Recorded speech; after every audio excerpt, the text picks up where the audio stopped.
Hello guys, welcome to Abhiyan IAS academy. Myself Pooja, UGC NET faculty. तो आज हम जिस यूनिट की बात करने जा रहे हैं वो है पेपर 2 की unit human and child development की।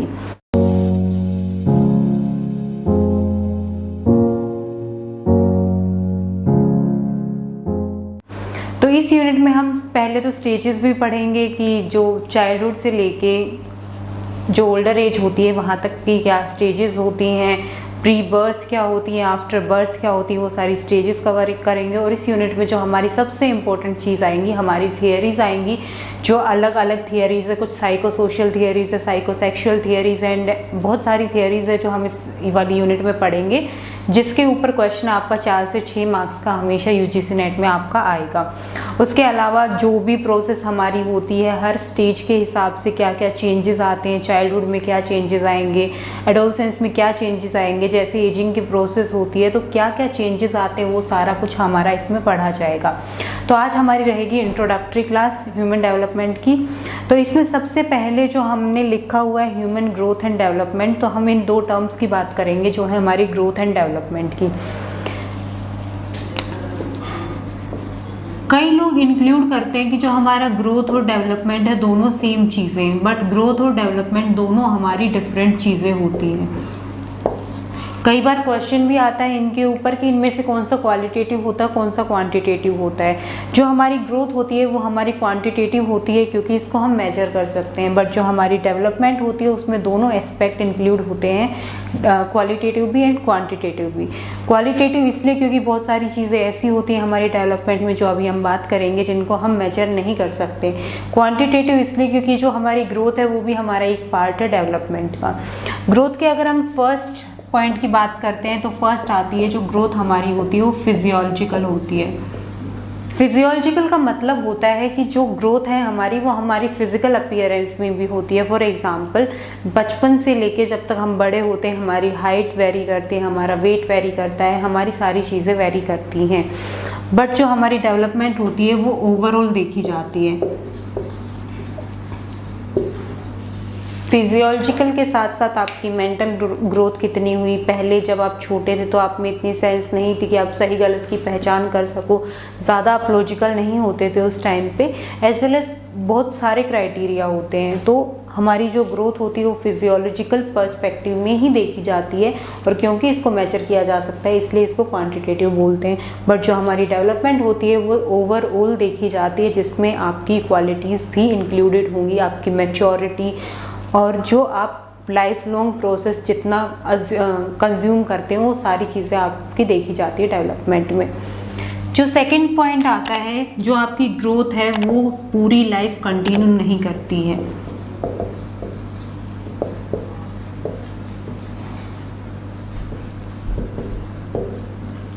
क्योंकि जब आप ग्रो करते हो, चाइल्डहुड में आपकी ग्रोथ होती है, एडोलसेंस में आपकी ग्रोथ होती है, बट अडल्टहुड का एक स्टेज आता है, उसके बाद आपकी हाइट बढ़नी बंद हो जाती है। तो इसीलिए कहा जाता है कि जो आपकी ग्रोथ होती है वो कॉन्टीन्यूस नहीं होती है, क्योंकि एक लाइफ लॉन्ग प्रोसेस नहीं है। बट जो आपकी डेवलपमेंट है वो पूरी लाइफ आपकी चलती रहती है। जब आप ओल्ड एज में होते हो तब भी आप कुछ सीखते हो। बेसिकली फिजियोलॉजिकल के साथ जो आपके लाइफ एक्सपीरियंसेस होते हैं, जो भी चीज़ आप सीखते हो, हर दिन आपको कुछ ना कुछ चीज़ों का एक्सपीरियंस कराता है, जिससे आपको मैच्योरिटी आती है। तो डेवलपमेंट आपकी कॉन्टीन्यूस होती है, जो थ्रू आउट लाइफ आपके साथ रहती है।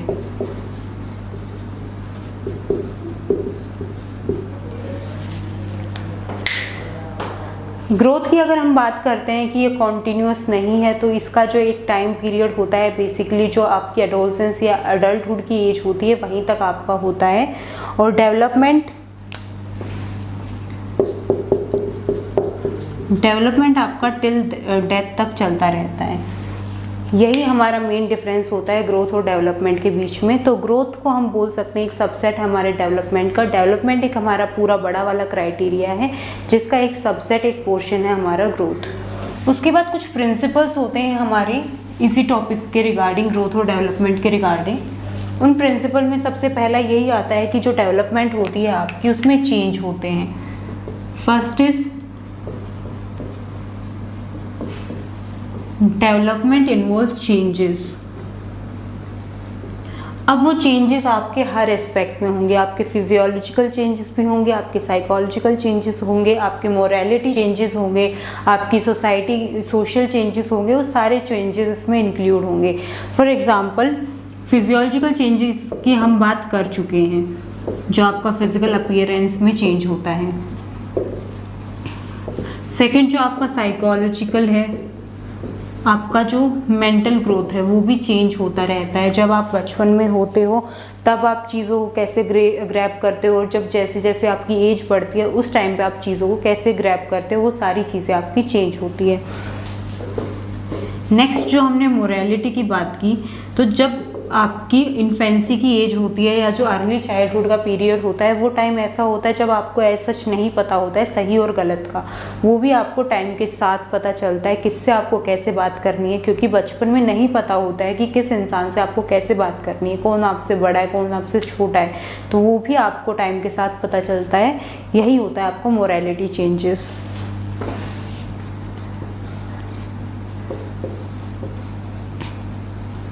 इसमें आपका बिहेवियर भी इंक्लूड होता है।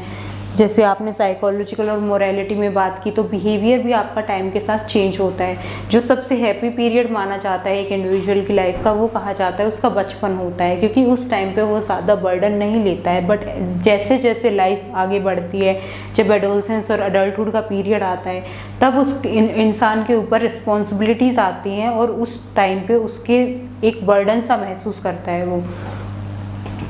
एक एस्पेक्ट हमारा इसमें आता है सोशल में हमारा वही आता है कि कैसे हम सोसाइटी में बात करते हो, कैसे हमारा इंटरेक्शन होता है। जैसे अर्ली चाइल्डहुड की स्टेज होती है, या फिर जब बच्चा स्कूल में एंटर करता है, जब जो पीयर टू पीयर इंटरेक्शन होता है। पीयर टू पीयर इंटरेक्शन का मतलब होता है जब सेम एज ग्रुप में बातचीत होती है, तो वहाँ से वो एक्सप्लोर करना स्टार्ट करते हैं। ऐसे ही ये प्रोसेस चेंज होती रहती है। इसके अलावा अगर हम डेवलपमेंट के अगले प्रिंसिपल की बात करते हैं, उसमें आता है कि डेवलपमेंट जो होती है उसकी एक डायरेक्शन होती है। It always follows a direction, जिसके ऊपर बहुत बार क्वेश्चन आया भी हुआ है। ये एक इम्पोर्टेंट टॉपिक होता है हमारा। जो भी डेवलपमेंट हमारी होती है वो दो टाइप से होती है। एक होती है सेफेलोपोडल और दूसरी होती है हमारी प्रॉक्सिमोडिस्टल। सेफेलोपोडल को हम याद कर सकते हैं सेफेलिक से, क्योंकि सेफेलोपोडल में एक हमारा वर्ड दिया गया है सेफेलिक। सेफेलिक का मतलब होता है हमारा ब्रेन। तो वो डेवलपमेंट जो हमारी ब्रेन यानी कि हमारे टॉप से शुरू होके, हेड से शुरू होके नीचे तक जाती है, तो इसको हम बोल सकते हैं या तो टॉप टू बॉटम या फिर हेड टू टो। तो वो डेवलपमेंट जिसकी डायरेक्शन हमारी ऊपर से नीचे तक है वो है सेफेलोपोडल। वहीं पे प्रॉक्सिमोडिस्टल डेवलपमेंट वो होती है जहाँ पे जो डेवलपमेंट होती है वो इनर से आउटर साइड में होती है। फॉर एग्जाम्पल जो हमारा वर्टिब्रे है, जो हमारा स्पाइनल वाला पोर्शन है, वहाँ से जो डेवलपमेंट इनर से शुरू होकर एक्सटर्नल पोर्शन में जाती है, वो आता है हमारा प्रॉक्सिमोडिस्टल में। ये दो डायरेक्शन होती है हमारे डेवलपमेंट की। नेक्स्ट आता है कि जो डेवलपमेंट होती है वो हर इंडिविजुअल में डिफरेंट होती है, इंडिविजुअल स्पेसिफिक होती है। ऐसा क्यों? क्योंकि कोई भी इंडिविजुअल जिसकी डेवलपमेंट होती है वो सेम पैटर्न में नहीं होती। कुछ होते हैं जिनकी, अगर हम फिजियोलॉजिकल की बात करते हैं, किसी की हाइट ज़्यादा जल्दी बढ़ जाती है, किसी की लेट बढ़ती है। और अगर मेंटल ग्रोथ की बात करते हैं, कुछ होते हैं जो चीज़ों को जल्दी कैप्चर कर लेते हैं, बट कुछ होते हैं जिनको चीज़ों को कैप्चर करने में ज़्यादा टाइम लगता है। तो ये कुछ फैक्टर्स होते हैं, इसीलिए कहा जाता है कि सबकी डेवलपमेंट होती है, उसका एक अलग क्राइटेरिया होता है, उसका एक स्टैंडर्ड सेट नहीं होता है। एक रिकमेंडेशन दे दी जाती है कि इस टाइम तक बच्चा चलना शुरू हो जाएगा, इस टाइम तक वो बोलना शुरू हो जाएगा, बट कभी भी किसी का सेम नहीं होता है। एक बस टाइम स्लॉट दिया जाता है वो उसका। नेक्स्ट जो आता है आपको वो आता है डेवलपमेंट डिपेंड्स ऑन मैच्योरिटी। अब आपकी डेवलपमेंट मैच्योरिटी पे कैसे डिपेंड करती है, क्योंकि डेवलपमेंट जो मैच्योरिटी है, डेवलपमेंट उसी का एक पार्ट है।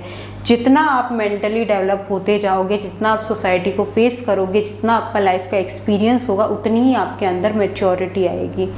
इसीलिए जो मैच्योरिटी है वो डेवलपमेंट का ही एक पोर्शन होता है।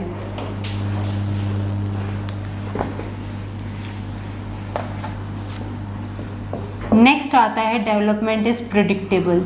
जो अभी मैंने पिछले वाले पॉइंट में बात की थी कि किसी का भी स्टैंडर्ड सेट नहीं होता है, वो एक ओवरऑल एस्टिमेट लगाया जाता है कि इस उम्र तक बच्चा चलना शुरू हो जाएगा, इस एज तक ये हो जाएगा, तो वो एक प्रिडिक्शन होती है। उसी के हिसाब से हम चीज़ें चेक करते हैं। फॉर एग्जांपल एक नॉर्मल अगर बच्चा होता है तो उसका एक स्टैंडर्ड होता है कि अब से अब तक ये बोलने लग जाएगा, थोड़ा सा वो रिस्पॉन्स देना शुरू हो जाएगा। बट अगर एक बच्चे की एज उतनी हो जाती है वो रिस्पॉन्स नहीं देता है, तो वहाँ से हम प्रिडिक्ट कर सकते हैं मे बी उसमें कुछ मेंटल इशू हो सकते हैं, या फिर हम फिर डॉक्टर के पास जाके उसका चेकअप करा सकते हैं। इसलिए जो हमारी डेवलपमेंट होती है वो प्रिडिक्टेबल होती है। ये कुछ कैरेक्टरिस्टिक होते हैं हमारे डेवलपमेंट के। अब इसके बाद जो हमारा आता है वो आती है हमारी पर्सनैलिटी। पर्सनैलिटी का जो टॉपिक है वो हमारा एक हमेशा से कंट्रोवर्शियल टॉपिक रहा है, क्योंकि कोई पर्सनैलिटी को किसी फॉर्म में डिफाइन करता है, कोई पर्सनैलिटी को किसी अलग फॉर्म में डिफाइन करता है। पर्सनैलिटी बेसिकली हर इंडिविजुअल की अलग होती है।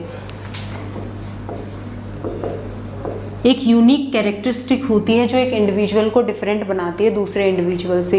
एक यूनिक कैरेक्टरिस्टिक जो दूसरों की रिजेम्बलेंस से उसको अलग करती है, क्योंकि हर एक इंडिविजुअल को खुद को रिप्रेजेंट करने का तरीका अलग होता है, बात करने का तरीका अलग होता है। हर जेस्चर, हर चीज़ एक इंडिविजुअल की अलग होती है, जिसको कहा जाता है उसकी पर्सनैलिटी। अब जो पर्सनैलिटी है उसके रिगार्डिंग कुछ थियरीज दी गई थी, जिसमें सबसे पहले आती है आपकी ट्रेट थियरी।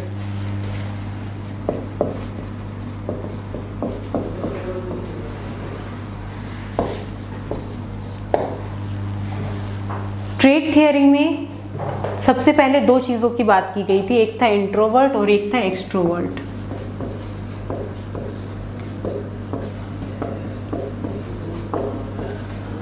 कि इंडिविजुअल की दो टाइप की पर्सनैलिटी होती है। इंट्रोवर्ट का मतलब होता है जो अपने आप में ही खुश रहता है, उसको ज़्यादा सोसाइटी से बात करने में या ज़्यादा खुलने में अच्छा नहीं लगता है, वो ज़्यादा टाइम अपने साथ स्पेंड करना ही उसको अच्छा लगता है। एक्सट्रोवर्ट की बात करें तो वो उसका डिफरेंट, जो सोशलाइज करना जिसको अच्छा लगता हो, लोगों से बात करना अच्छा लगता हो। तो इंट्रोवर्ट और एक्सट्रोवर्ट दो पर्सनैलिटी बताई थी ट्रेट थियरी में। एक वो इंडिविजुअल जो सिर्फ अपने तक रहना पसंद करता है, और एक वो इंडिविजुअल जिसको सोशलाइज करना पसंद होता है। एक और साइकोलॉजिस्ट थे जिन्होंने एक और थियरी दी थी ट्रेट थियरी, उसमें उन्होंने 3 कैरेक्टरिस्टिक्स की बात की थी, 3 ट्रेट्स की बात की थी, जिसमें हमारे थे cardinal trait, central trait and secondary trait.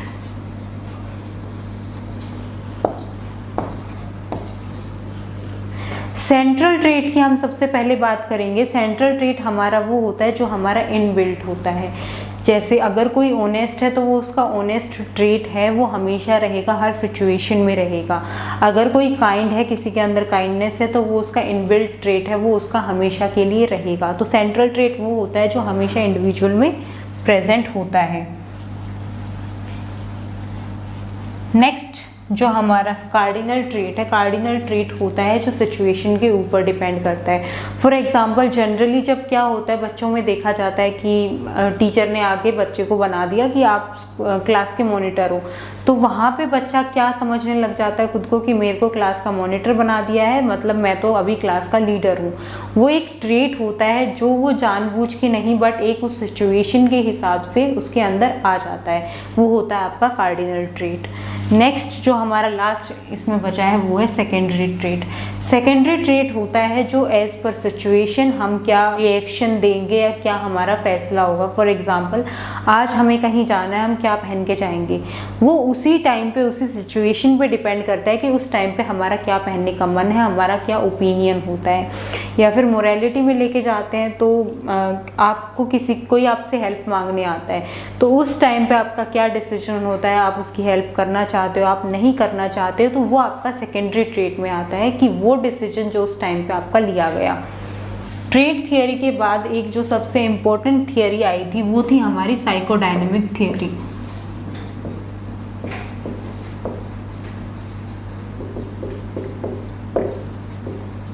जो साइकोडायनेमिक थियरी थी वो दी गई थी सिगमंड फ्रॉइड ने। इसका क्वेश्चन भी बहुत बार एग्जाम में आता है, या तो सीधा पूछ लिया जाता है कि ये थियरी किसने दी थी। इसकी फ्रॉइड की बहुत सारी और भी थियरीज थी, जैसे साइकोसेक्सुअल थियरी और इनके बारे में क्वेश्चन आता है। जो बेसिकली साइकोडायनेमिक थियरी थी, इसमें इसने 3 चीज़ों की बात की थी, id, ego and super ego.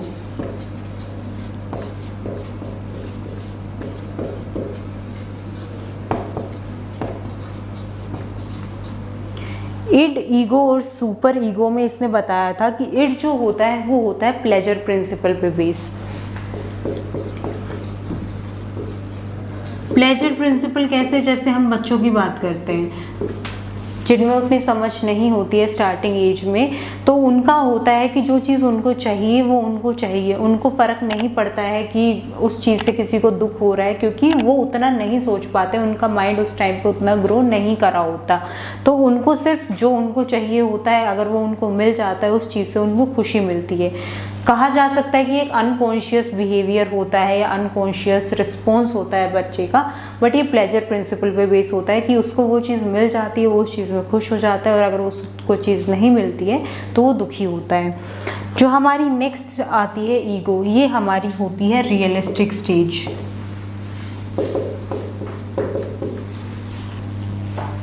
इनके ऊपर भी हमेशा क्वेश्चन आता है, या तो तीनों क्या क्या कंपोनेंट्स से वो पूछ लिए गए, या फिर पूछ लिया कि प्लेजर प्रिंसिपल किस पे वर्क करता है या कौन से एस्पेक्ट में होता है, तो वो हमारा इड में होता है, या फिर रियलिस्टिक वाला जो होता है वो कौन सा होता है, वो ईगो होता है, और ब्रिज कौन सा होता है इड और सुपर ईगो के बीच में, वो हमारा ईगो होता है। ईगो रियलिस्टिक फेस होती है जहाँ पे जो बच्चा है वो समझने लग जाता है थोड़ा सही और गलत के बीच का डिफरेंस, जहाँ पे वो रिएक्ट कर सकता है या फिर हल्की सी उसमें कॉन्शियसनेस आ जाती है। वहीं पे सुपर ईगो की बात करते हैं तो इसको कहा जाता है गिल्ट इंड्यूसिंग स्टेज।